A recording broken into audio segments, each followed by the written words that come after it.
Sobat Diet Kalori, bertemu kembali dengan saya Erwin Eka, founder dari dietkalori.co.id.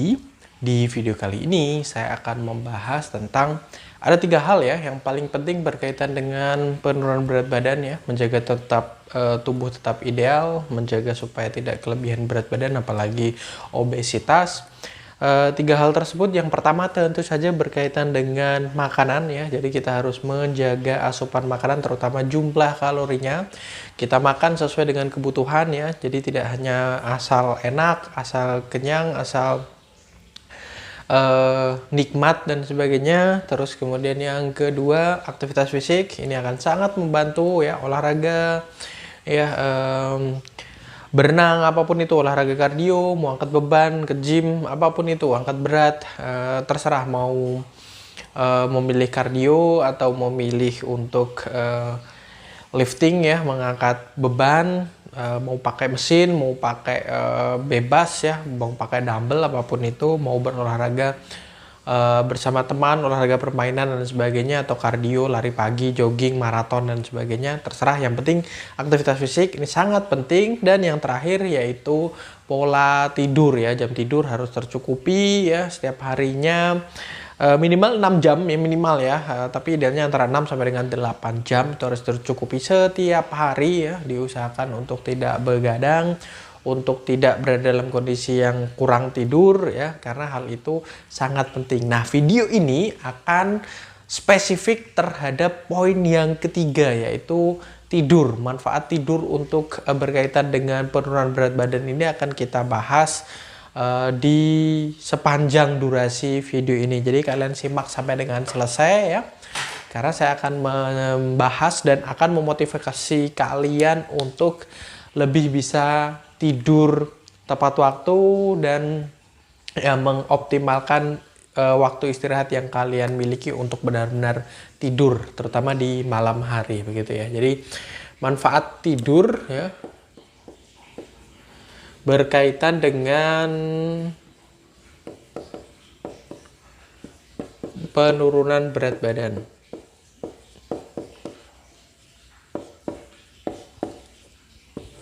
Oke.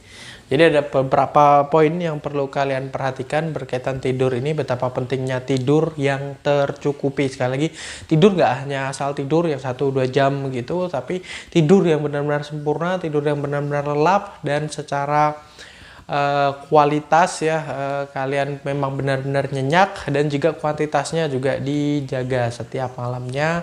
Ingat sekali lagi, antara 6 sampai dengan 8 jam, bisa mungkin 8 jam itu terpenuhi atau diantaranya di kisaran 7 jam ya, supaya kalian benar-benar bisa optimal, terutama dengan kaitannya penurunan berat badan. Jadi di video ini akan lebih spesifik kaitannya dengan penurunan berat badan. Selain ini, kalian boleh nyari yang lain ya, manfaat-manfaat dari tidur ini yang sangat luar biasa, terutama kaitannya dengan kesehatan tubuh kalian.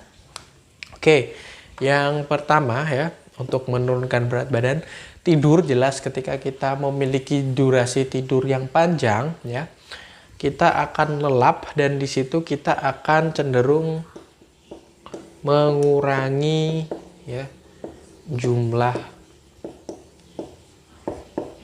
kalori ya.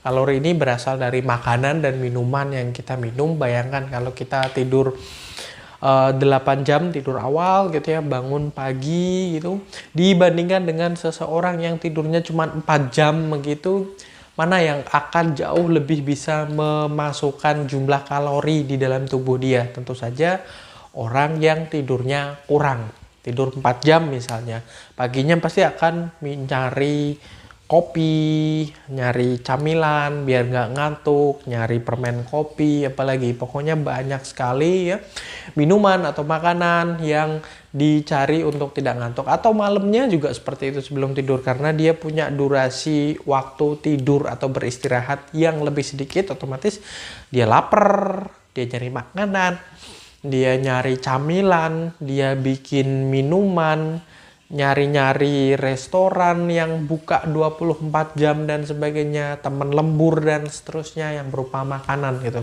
Otomatis jumlah kalorinya akan lebih besar jika dibandingkan dengan orang yang tidur cukup ya, yang punya durasi tadi sekitar 6 sampai dengan 8 jam. Apalagi kalau tidurnya cuma 3 jam gitu kan pasti akan nyari-nyari makanan, camilan atau minuman ya yang otomatis akan menambahkan jumlah kalori di dalamnya. Ingat ya, minuman ya yang ditambahkan gula, yang ada rasanya manis, ada tambahan sirup, ada tambahan susu dan sebagainya, itu pasti mengandung sejumlah kalori di dalamnya. Terus kemudian yang kedua, ya, ketika seseorang itu tidur,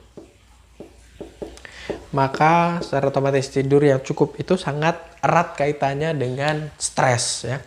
Jadi seseorang yang tidur cukup otomatis stres ini akan lebih jauh dari diri mereka. Jadi misalnya kalian punya tidur yang cukup, istirahat yang cukup ya, yang nyenyak, secara durasi juga tercukupi, terpenuhi, otomatis beban pikiran berupa stres yang berasal dari pekerjaan, yang berasal dari mungkin keluarga, atau dari sosial, mungkin ada konflik antara kalian dengan teman atau dengan saudara atau apapun lah, banyak sekali penyebab stres saat ini ya, deadline pekerjaan dan sebagainya. Nah, kalau hal tersebut terjadi akan memicu kortisol ya, stres, hormon kortisol, dan kortisol itu sangat erat kaitannya dengan kegemukan. Jadi tidur yang cukup akan menghindari stres, terlebih lagi depresi begitu ya. Kalau kita terfokus terhadap stres atau terhadap suatu jenis pikiran tertentu, entah itu masalah, entah itu problem atau apapun,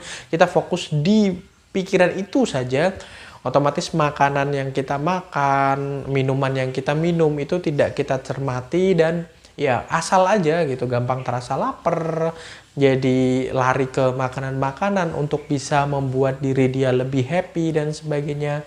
Nah, itu bisa ditanggulangi dengan ini tadi, tidur yang tercukupi seperti itu ya. Terus kemudian selanjutnya berkaitan dengan metabolisme ya. Nah, seseorang yang tidurnya cukup ya, itu akan memiliki metabolisme tubuh yang lebih baik jika dibandingkan dengan mereka yang kurang tidur ya. Hal ini karena tidur itu bentuk istirahat ya. Tidur itu adalah kondisi di mana kita menyimpan energi, dan energi ini adalah salah satu bentuk aktualisasi dari metabolisme, artinya sesuatu yang disuplai oleh makanan dan minuman kita ini ya, disalurkan sedemikian rupa ke seluruh tubuh. Nah, proses semacam seperti itu disebut juga sebagai metabolisme, sehingga ya ketika kita tidur ya otomatis ada masa di mana jeda waktu proses tersebut mungkin beristirahat ya, artinya energi kita tidak akan tersuplai sebesar ketika kita membuka mata atau kita sadar lah, atau ya bangun lah, awake itu apa sih ya istilahnya, terjaga. Nah, maksudnya ketika kita terjaga dibandingkan kita terlelap, itu kan akan terjadi perbedaan dan semuanya harus seimbang. Ada waktu di mana kita harus terlelap, ada waktu di mana kita harus terjaga. Nah, ketika kita terlelap ini secara maksimal, secara optimal, sesuai dengan kebutuhan dari tubuh kita, ya, otomatis semuanya yang berfungsi ketika kita terjaga itu akan jauh lebih optimal. Ya, kita analogikan misalnya orang bekerja atau orang nyetir lah paling gampang gitu. Nyetir dalam kondisi yang dimana tadinya malam harinya gitu ya, siangnya dia nyetir gitu ya, terus malam sebelumnya dia berada dalam kondisi yang dimana dia tidurnya cukup. Jika dibandingkan dengan seseorang yang siang hari nyetir dengan tidur yang hanya sebentar ya, yang tidak cukup, mana yang lebih efektif, mana yang lebih baik, mana yang hasil dari nyetirnya ini bisa lebih aman, bisa lebih terjaga, tidak ngawur, bisa lebih fokus, bisa lebih konsentrasi, intinya lebih baik. Tentu saja yang pertama, yang tidurnya tercukupi. Demikian hanya berkaitan dengan metabolisme. Metabolisme tubuh seseorang yang tidurnya tercukupi dengan metabolisme tubuh seseorang yang notabene tidak cukup tidur, tentu saja akan berbeda. Dan yang pertama, yang cukup tidur, pasti akan jauh lebih baik seperti itu. Banyak sekali jurnal yang sudah menunjukkan tentang hal tersebut. Kemudian yang terakhir, yang keempat, ketika kita tidur, ya, itu adalah waktu di mana tubuh kita juga beristirahat, seperti saya bilang tadi, metabolisme, ya. Nah, di sini proses pembentukan otot itu sedang terjadi. Nah, salah satu tujuan ketika kita menurunkan berat badan begitu ya, terlepas tujuan awalnya kalian mau bulking, mau cutting, kayak intinya adalah menurunkan berat badan, intinya adalah menurunkan body fat ya, atau jumlah lemak dari dalam diri kalian. Please, pokoknya jangan terlalu banyak perdebatan soal bulking, soal cutting.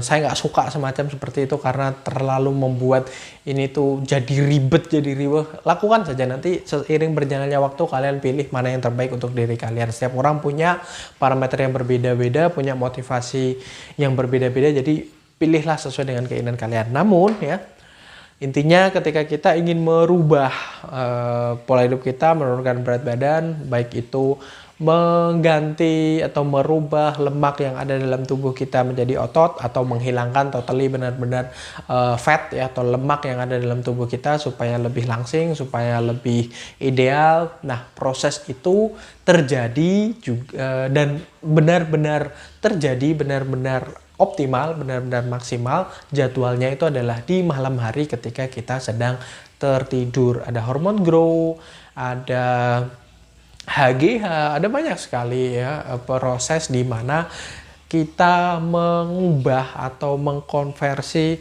lemak dalam tubuh kita itu menjadi otot, atau mungkin benar-benar dihilangkan ya, untuk diurai kembali, diubah kembali, dimanfaatkan kembali nantinya untuk menjadi suplai energi dan sebagainya. Dan sekali lagi itu dari kondisi tidur. Inilah kenapa tidur ini penting untuk proses penurunan berat badan. Seperti itu ya, ada setidaknya 4 hal ini, mungkin ada yang terlewatkan, tapi ini cukup penting dan saya rasa cukup bisa untuk memotivasi kalian untuk lebih bisa tidur awal ya, tidur tepat waktu, terus kemudian ya menjaga fisik kalian, menghindari kebiasaan begadang yang ya seperti Bang Roma bilang tiada artinya gitu ya. Jadi harus benar-benar memperhatikan kesehatan kalian secara utuh ya. Ingat 3 hal yang seperti saya bilang tadi, dari makanan, dari olahraga, aktivitas fisik, dan juga dari pola tidur kalian yang harus kalian senantiasa jaga, harus senantiasa sebisa mungkin berkualitas dan kuantitasnya juga tercukupi. Saya rasa itu ya, mudah-mudahan bermanfaat bagi kalian semua, memotivasi kalian untuk bisa lebih optimal dalam menjaga kesehatan kalian semuanya. Jangan lupa like, comment, and share, subscribe juga bagi yang belum subscribe, dan follow sosial media kami yang ada di bawah ini ya. Ada podcast di Spotify, ada Instagram juga, dan ada Facebook fanpage. Silahkan di like, dan saya akhiri sampai di sini. Sampai bertemu kembali dengan saya Erwin Eka dari dietkalori.co.id.